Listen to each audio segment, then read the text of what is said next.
Hi hello friends, എല്ലാ കൂട്ടുകാർക്കും മൗനരാഗത്തിന്റെ പുതിയൊരു റിവ്യൂയിലേക്ക് സ്വാഗതം.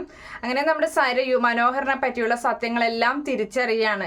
സരയുവിന് ഒരിക്കലും ഉൾക്കൊള്ളാൻ പോലും പറ്റുന്നില്ല. തന്നെ കൂടെ നടന്ന് ഇത്രയും നാളും അയാൾ പറ്റിക്കുകയായിരുന്നു എന്ന് ഉൾക്കൊള്ളാൻ അവൾ കുറെ നാൾ എടുക്കുന്നുണ്ട്. എന്തായാലും അവള് മനോഹരനെ വെറുതെ വിടാനൊന്നും പോകുന്നില്ല. ഇപ്പോ കൂടിയിട്ടുള്ള ആ മറിയം എന്ന് പറയുന്ന പെൺകുട്ടിയെ മനോഹറിന്റെ പിടിയിൽ നിന്നും രക്ഷപ്പെടുത്തുകയും അതുപോലെ തന്നെ മനോഹറിന് തക്ക ശിക്ഷ കൊടുക്കുകയും ചെയ്യുന്നുണ്ട്. അവനെ തലങ്ങും വിലങ്ങും തല്ലുകയാണ് ചെയ്യുന്നത്.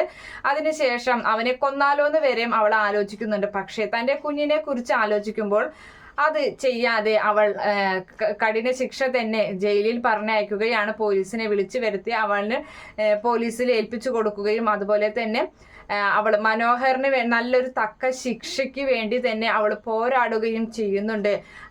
അതിനുശേഷമാണെങ്കിൽ അവൾക്ക് മാനസിക നില തെറ്റിയ പോലെയൊക്കെ ഒരു അവസ്ഥയും കാര്യത്തിലൂടെ പോവുകയാണ്. എന്തായാലും അവൾ നല്ല രീതിയിലേക്ക് ജീവിതത്തിലേക്ക് അവൾ തിരിച്ചു വരികയും അവൾക്ക് കുറ്റബോധം കൊണ്ട് ഇപ്പോൾ നമ്മുടെ പ്രകാശൻ എങ്ങനെയാണോ നടക്കുന്നത് അതുപോലെ തന്നെയാണ് ഒരു കുറ്റബോധത്തിൽ ഒരു ഇതിൽ തന്നെയാണ് അവളും പോയിക്കൊണ്ടിരിക്കുന്നത്.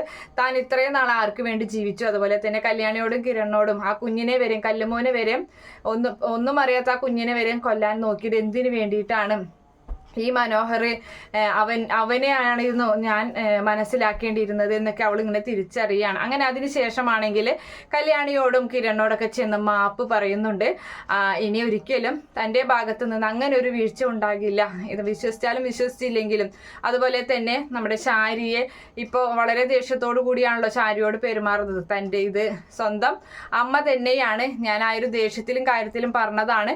ഇത്രയും നാളും എന്നെ വളർത്തിയത് ഈ അമ്മ തന്നെയാണ്. അതുപോലെ തന്നെ അമ്മയുടെ സ്ഥാനം തന്നെ ഞാൻ തരുമെന്ന് പറയുന്നുണ്ട്. പിന്നീട് നമ്മുടെ താരയെയും അവൾ അംഗീകരിച്ചു തുടങ്ങുകയാണ്. താരയോടും അവൾ സ്നേഹം കാണിക്കുന്നുണ്ട്. തൻ്റെ കുഞ്ഞിനെ താരയ്ക്ക് എടുക്കാനും ലാളിക്കാനുള്ള അവസരങ്ങളൊക്കെ തന്നെ അവൾ ഉണ്ടാക്കിയെടുക്കുന്നുണ്ട്. പിന്നെ തൻ്റെ കുഞ്ഞിന് വേണ്ടി തന്നെയാണ് അവൾ പിന്നീട് അങ്ങോട്ട് ജീവിക്കുന്നത്. കുഞ്ഞിൻ്റെ നല്ല നല്ല കാര്യങ്ങളൊക്കെ ചെയ്തു കൊടുക്കുകയും അവളുടെ ഭാവിക്ക് വേണ്ട കാര്യങ്ങളൊക്കെ ചെയ്ത് നല്ല ഒരു ഉത്തമയായ ഒരു ഭാര്യ, ഒരു പെണ്ണായി, ഒരു സ്ത്രീയായി മാറുകയും ചെയ്യുന്നുണ്ട്. ഒരു അമ്മയായി മാറുകയും ചെയ്യുകയാണ്. എന്തായാലും ഇങ്ങനെയൊക്കെ ഒരു ഭാഗം നമുക്ക് ഉടനെ തന്നെ ഇതിൽ മൗനരാഗത്തിൽ കാണാൻ സാധിക്കും.